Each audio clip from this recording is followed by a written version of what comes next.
నిన్ను అనేక జనములకు తండ్రినిగా నియమించి తిని. వాస్తవానికి అప్పుడు అబ్రహాముకి ఒక్క కొడుకు కూడా లేడు, అసలు సంతానమే లేదు. భార్య భర్త ఇద్దరు మృతతుల్యమైన శరీరాలను కలిగి ఉన్నామన్నట్లుగా అనుకున్నారు.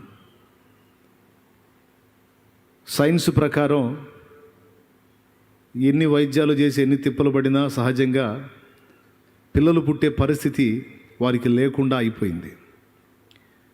ఈ క్రమాన్ని బట్టి ఇక లేదులే మనకు సంతాన ప్రాప్తి అని బహుశా ఒక విరక్తిలో ఉన్నారు. దాదాపు అప్పటికే 75 ఏళ్ళు వచ్చినాయి అబ్రహాంకి, ఆయన భార్య శారాకి 65 ఏళ్ళు వచ్చినాయి. ఇప్పటి లెక్క ప్రకారం అయితే శారాని మనం బామ్మగారు అంటాం, 65 ఏళ్ళు. మరి అబ్రహాముని తాతయ్య గారు అంటాం, 75 ఏళ్ళు.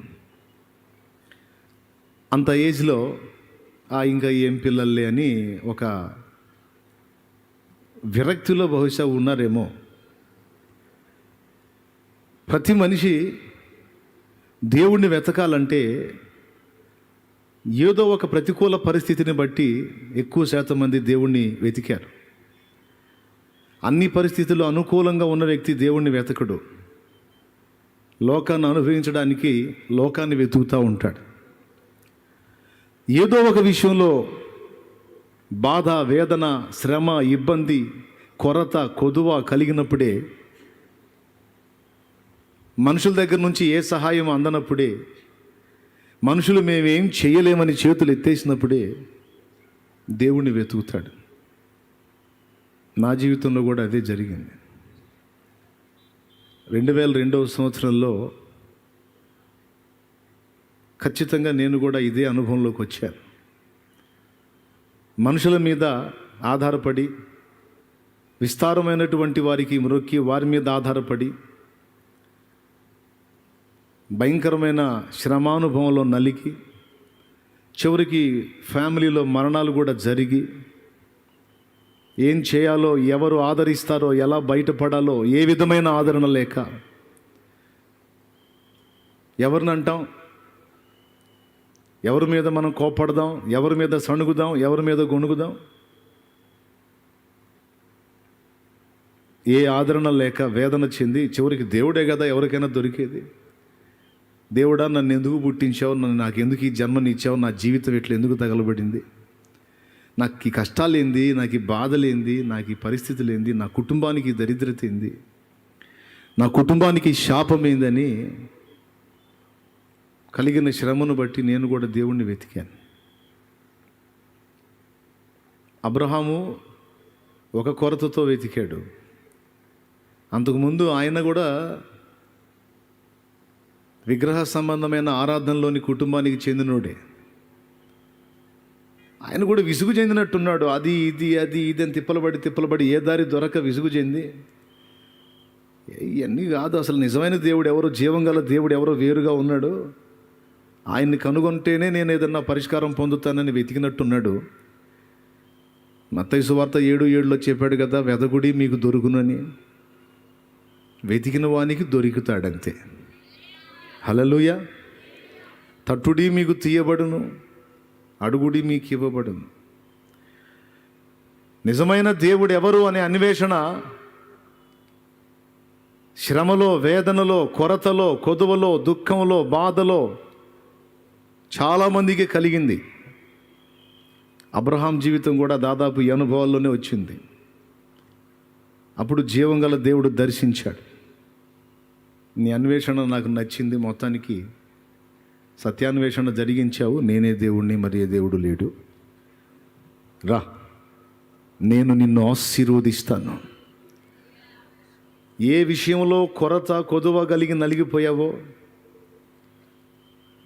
అనేక మంది వాళ్ళ పిల్లల్ని ఎత్తుకొని ముద్దాడుతుంటే, ఆఖరికి నీ ఇంట ఉన్న దాసీలు సైతం వారి సంతానాన్ని ఎత్తుకొని నీ ముందు ఆడిస్తూ ఉంటే, నువ్వు నీ భార్య వేదన పడి, అయ్యో మాకెందుకు అలాంటి ఆనందకరమైన అనుభవం లేదు అని చాలా వేదన చెంది, ఆ కొరత విషయంలో సిగ్గుపడి అవమానం ఫీల్ అయిపోయి చాలా వేదన పడ్డారు కదా. చింతపడద్దు. ఆ సమస్య కోసం మెయిన్గా నువ్వు నలిగావు కాబట్టి అక్కడే నేను నీ దీవెన స్టార్ట్ చేస్తాను రా. నేను నిన్ను ఆశీర్వదిస్తాను. నిన్ను ఒకటి కాదు, లేదా ఒక కొడుకు ఒక కూతురు కాదు, ఒక గొప్ప జనముగా నిన్ను చేస్తానని మాట ఇచ్చేశాడు ఆయన. హల్లెలూయా. ఏమని మాట ఇచ్చాడు? ఒక్కడు కూడా సంతానము లేని అబ్రహాముకి నిన్ను ఒక జనముగా చేసేస్తానని మాట ఇచ్చాడు. అంటే ఒక వాగ్దానం చేశాడు. మరి మిమ్మల్ని దేవుడు కలుసుకున్నప్పుడు మీకు ఏదన్నా వాగ్దానం చేశాడేమో మీరు చెయ్యెత్తి చెప్పాలి. నన్ను కలుసుకున్నప్పుడు కూడా నాకు కొన్ని వాగ్దానాలు చేశాడు ఆయన.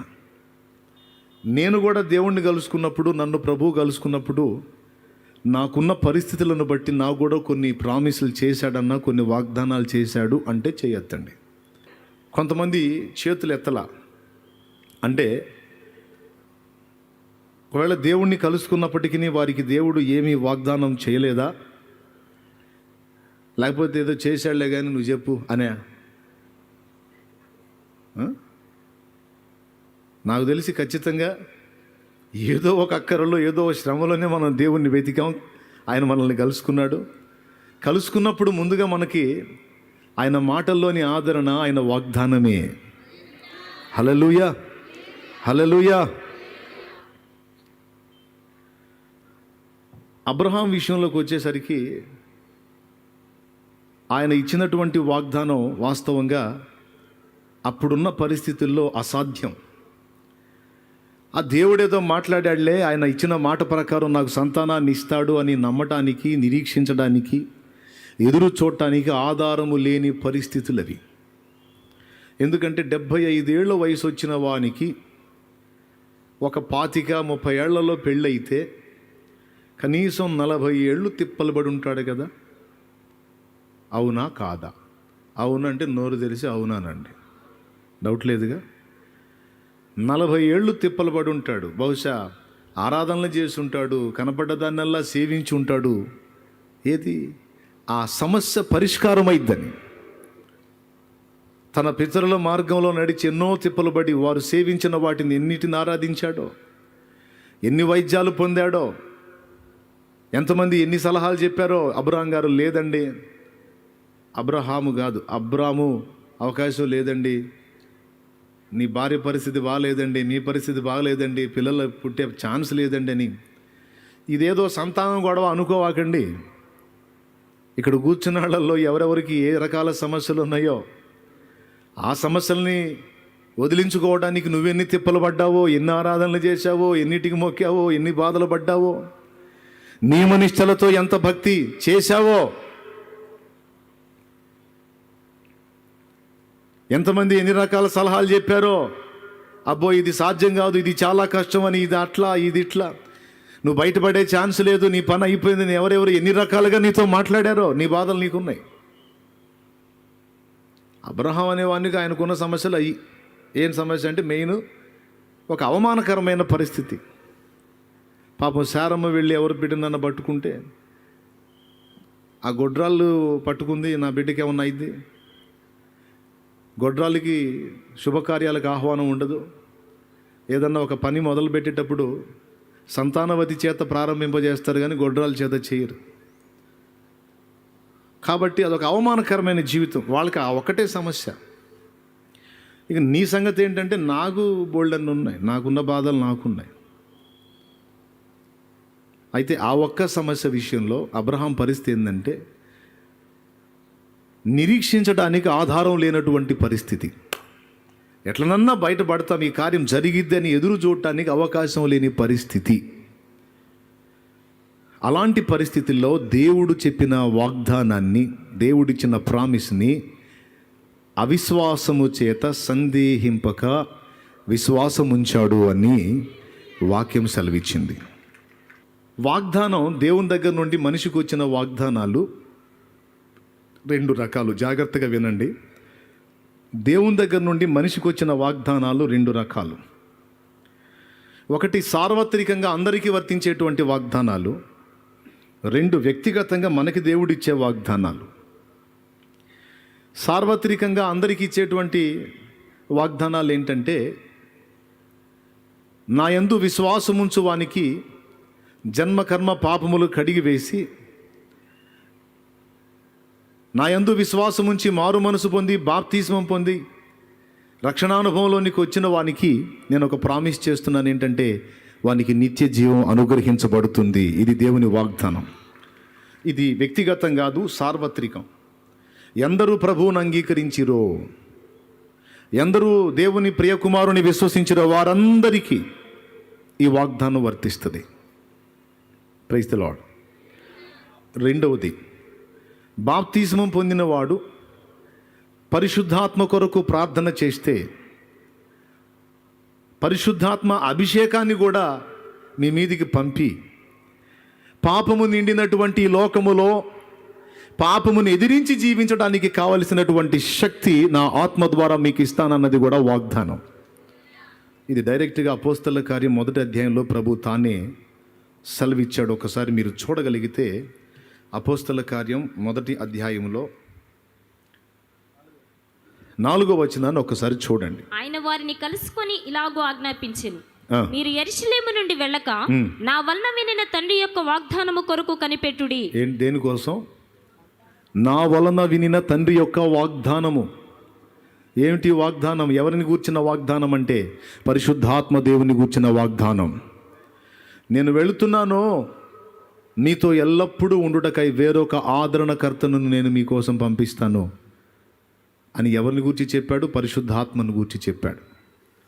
ఇది కూడా సార్వత్రికమే, వ్యక్తిగత వాగ్దానం కాదు. విశ్వసించిన వారికల్లా రక్షణ ఎలాగో, నమ్మి పాపక్షమాపణ నిమిత్తమై మారు మనసు పొంది బాప్తిస్మం పొందిన వానికల్లా నిత్య జీవము ఎలాగా అందరికీ సంబంధించిన వాగ్దానమో, అలాగే రక్షణానుభవంలోనికి వచ్చినవాడు పరిశుద్ధాత్మను పొందటానికి ప్రార్థన చేసి ఆయన వాగ్దానం చేసిన దాన్ని గురించి విజ్ఞాపన చేస్తే, ప్రత్యేకంగా ఆయన తన పరిశుద్ధాత్మను కుమ్మరించటం అనే వాగ్దానం ఎంతమంది అయితే చేస్తారో ప్రార్థన, అంతమందికి అది చెందింది. అది ఎవరో, నేను షాలేం రాజుకు మాత్రమే పరిశుద్ధాత్మ అభిషేకాన్ని ఇస్తాను, ఇంకెవరు చేసినా నేను ఇవ్వననేదేం కాదు. Praise the lord. Hallelujah. Right. ఆయన నామాన్ని బట్టి సువార్త ప్రకటించిన వారికి, శ్రమలను సహించిన వారికి కిరీటము, సింహాసనము సార్వత్రికమే, వ్యక్తిగతం కాదు. అది అందరికీ. ఆయన నామాన్ని ప్రకటించి ఆయన నామము నిమిత్తము శ్రమ నొంది ప్రయాసపడే వారికి కిరీటం, సింహాసనం, పరలోక ప్రభుత్వంలో నిత్యాధికారం. ఇది కూడా వాగ్దానమే, నేను చెప్పింది కాదు. ప్రకటన గ్రంథం 3వ అధ్యాయం ఒక్కసారి తీసుకోండి బైబిల్లోంచి. ప్రకటన గ్రంథము 3వ అధ్యాయము 21వ వచనం చూడండి. నేను జయించి నా తండ్రితో కూడా ఆయన సింహాసనమునందు కూర్చుండి ఉన్న ప్రకారము జయించు వానిని నాతో కూడా నా సింహాసనమునందు కూర్చుండని. జయించు వానిని, ఎంతమంది అయితే ఈ జయ జీవిత అనుభవంలోనికి వస్తారో, జయించు వానిని నా సింహాసనమందు కూర్చుండనిత్తును. యేసయ్య ఏ సింహాసనం మీద కూర్చున్నాడని చెప్పాడు? తండ్రి సింహాసనం. తండ్రి సింహాసనం ఉంది, యేసయ్య సింహాసనం కూడా ఉంది.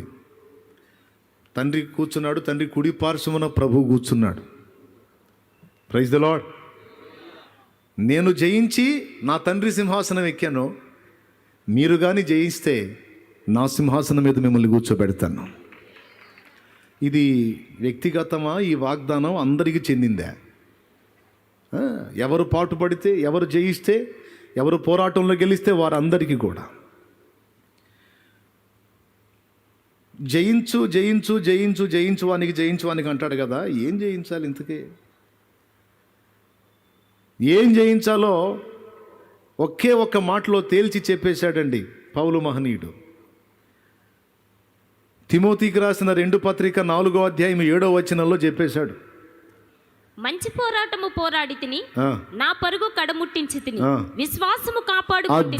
అది నీవు ఎవని యందు విశ్వాసం ఉంచావో ఆయన వైపు నుండి నీ విశ్వాసాన్ని తొలగించడానికి, నిన్ను బలహీనపరిచి నిర్వీర్యపరచడానికి, నీ విశ్వాసం మీద జరిగేటువంటి దాడులన్నిటినీ తట్టుకొని ఎదిరించి నిలిచి జయించాలి. శరీరేచ్ఛలను జయించాలి, లోకాన్ని జయించాలి, పాపాన్ని జయించాలి, దుష్టశక్తులను జయించాలి అంటాం కదా. ఒక్కసారి ఆలోచించండి. శరీరాన్ని జయించుట అనే ఒక్క మాటను తీసుకొని ఆలోచన చేద్దాం. సాధ్యమేనా? శరీరాన్ని జయించేశానండి, ఇక నాకు శరీరంలో ఇక ఏ ప్రాబ్లం లేదండి. పౌలు చెప్పలా ఆ మాట. అనేకులకు ప్రకటించిన మీదట నేనే భ్రష్టుడనగుదునేమో అని నా శరీరమును నలగగొట్టుకొని దాన్ని లోబరుచుకొనుచున్నాను అన్నాడు. అంటే అర్థం ఏంటి? ఫైట్ చేస్తున్నాడు, పోరాడుతున్నాడు. పూర్తిగా జయించేశానండి, కాలి కింద పెట్టేశానండి, అయిపోయిందండి అలా. అనేకులకు ప్రకటించిన మీదట నేను భ్రష్టుడనగుదునేమో అంటే మనిషిని, భక్తుణ్ణి, విశ్వాసిని భ్రష్టత్వంలోకి తీసుకెళ్లేది శరీరము, దాని ఇచ్ఛలు, దాని కోరికలు, దాని క్రియలు. ఏముందిలే, చిన్న పాపమేగా, చిన్న తప్పేగా, చిన్నదేగా, ఇదేగా, అదేగా అని తెల్లని వస్త్రాలకి మట్టి పూసుకోవటం మొదలు పెడతాం. మీరు గమనించినట్లయితే ఎక్కడన్నా మనం ఫ్రెష్గా స్నానం చేసి వచ్చినప్పుడు ఎక్కడ పడితే అక్కడ కూర్చోం. ఎందుకంటే వస్త్రాలకు మట్టి అంటిద్దని. సరే, ఎక్కడన్నా ఆదమర్చి కూర్చున్నాం అనుకో, బట్టలకు మట్టి అయిందనుకో, ఇక డౌట్ పడం, ఏడైనా కూర్చుంటాం. మొదటిసారి వస్త్రాలకు మట్టి అంటిన దాకే మనం జాగ్రత్త వహిస్తాం. ఒకసారి మట్టి అయిందంటే ఇక ఫీలింగ్ పోయిద్ది, ఎక్కడైనా కూర్చుంటాం. బ్రదర్ మట్టి ఉంది బ్రదర్, అక్కడ డస్ట్ ఉంది అంటే అంతకు ముందే అయ్యిందిలే బ్రదర్, ఏముంది కానీ. అది అర్థమైందా? అనేకులకు ప్రకటించిన మీదట నేనే భ్రష్టుడనగుదునేమో అంటే ఇతరులకు ఆయనను పరిచయం చేసి, ఇతరులకు బోధించి, ఇతరుల ఆత్మను రక్షించేటువంటి పనిలో నా వ్యక్తిగత సాధనను కోల్పోయి, నా భక్తి సాధనను కోల్పోయి, బోధించడానికి అలవాటు పడిపోయి, బోధించేదాన్ని నేను అనుసరించడం మానేసి ఎక్కడ నేను భ్రష్టత్వంలోకి వెళ్ళిపోతానో. ఎందుకంటే ప్రార్థన చేయాలి, మనం ప్రార్థన చేయాలని అయ్యగారు ప్రార్థన చేయడు. ఆ మెట్టు దాటా బ్రదరు, నేను ఇప్పుడు వరకు కళ్ళు మూసుకొని ప్రభు అన్న కూడా ఏందో ఆయన అంటాడు. వాక్యం ధ్యానం చేయాలని బోధించి వాక్యం ఏం చదవడు. ఎందుకంటే చదివేసా బ్రదర్, ఇప్పుడు మస్తు సార్లు చదివారు, మొత్తం గుర్తుంటుంది మనకి. పరిశుద్ధంగా ఉండాలి జీవితం, జాగ్రత్త, కళ్ళు పవిత్రంగా ఉండాలి, చెవులు పవిత్రంగా ఉండాలి, నోరు జాగ్రత్తగా ఉండాలి, అది జాగ్రత్తగా ఉండాలి, ఇది బోధించి ఈయన కళ్ళు, చెవులు, నోరు, ఈయన శరీర స్థితిని మర్చిపోతాడు. ఏం లేదండి, ఒక చోట బలహీన పడితే ఇక స్టార్ట్ అయింది. ఒకసారి అడుగు జారితే ఇక 100 సార్లైనా భయపడాడు ఏ మనుషుడైనా. ఎదుటి వాళ్ళకి బోధించి తాను వినటం మానేస్తాడు. ప్రసంగం వినాలంటే ఏం బాధ. మస్తు ప్రసంగాలు నేనే చేస్తున్నాను, నేను వినేది ఏంది ప్రసంగం, నేను మెసేజ్లు వినేది ఏంది, నేను వాక్యం వినేది ఏంది. ఇదంతా సేవకుల గురించి చెప్పట్లా. పౌలు అనేకులకు ప్రకటించిన మీదట నేను భ్రష్టుడిని అవుతానేమో అని నా శరీరమును నలగొట్టుకొని దాన్ని లోబరుచుకుంటున్నాను అన్నాడు. అంటే శరీరములో ఈ తత్వం ఉంది. దీన్ని బట్టి చిన్నగా పాప జీవితంలోనికి లాక్కెళ్ళి ఒక్కసారి దారి మళ్ళించి ఇక ఆ తర్వాత మిగిలిన వాటన్నిటిలోకి తీసుకెళ్ళి చివరికి ఏ పరిస్థితిలోకి వెళ్ళిపోయిద్దంటే విశ్వాస భ్రష్టత్వంలో కూడా తీసుకెళ్ళిద్ది. పాపానికి అంత సంధిస్తే చాలండి, ఇక చిన్నగా మొదలయ్యి విశ్వాస భ్రష్టత్వం ఎందుకు వచ్చింది. కానీ భ్రష్టత్వం అంటే తెలుసా? భ్రష్టత్వం అంటే తొలగిపోవుట, కోల్పోవుట. పదవీ భ్రష్టుడు అనగా పదవిని పోగొట్టుకున్నవాడు. విశ్వాస భ్రష్టుడు అనగా విశ్వాసమును కోల్పోయినవాడు. ఒకప్పుడు ఏసే నా రక్షణ ఆధారం, ఏసే నిత్య జీవానికి మార్గం అని నమ్మినోడు తర్వాత యేసు లేదు గీసు లేదు, నాకు ఆయన అవసరమే లేదు అనేదే విశ్వాస భ్రష్టత్వం అంటే. నేను ఆ మాట అంటామా, నేను ఆ పని చేయటమా? చచ్చిపోయినా అది జరగదు బ్రదరు, భలే పని అంటే. పౌలు కాడికి మొనగాడి వింది, లేదా పౌలు కాడికి మొనగత్తెవా? ఆయనే చెబుతున్నాడు, అనేకులకు ప్రకటించిన మీదట నేనెక్కడ భ్రష్టుడని అవుతాను అంటే. భ్రష్టత్వం అనగా విశ్వాసము నుండి తొలగించేటువంటి సాతాను కుట్ర పౌలంతటి వానికి కూడా జరుగుతుంది అంటే ఇక నువ్వు నేనెంత?